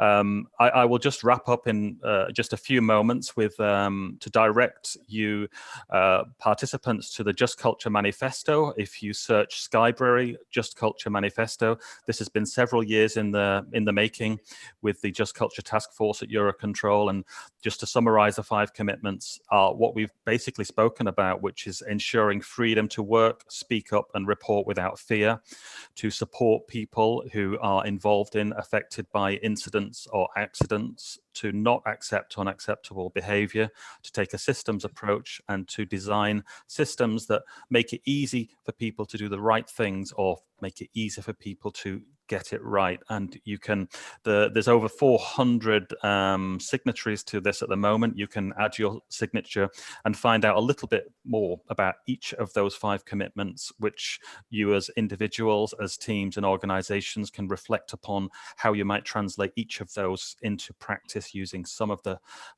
valuable lessons that we've had from James and Suzette today. I would just like to finish by saying that Suzette is one of many healthcare professionals that have been worked tirelessly on just culture, learning, and safety. And James is also one of many families that have also worked tirelessly and often facing great legal, professional resistance even to doing so. And James Titcombe and is joined by Joanne Hughes, by Paula McGowan, by Deb Hazeldine, Scott Morris, Martin Bromley, Sarah Ryan, many others, and all their families.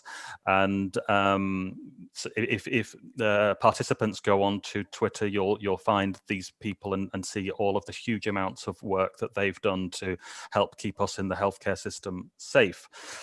That's all from me, and that's all from us. It's been an instructive afternoon, quite an emotional afternoon, I think, to listen to some of this and to consider some of these issues. And thank you all for coming.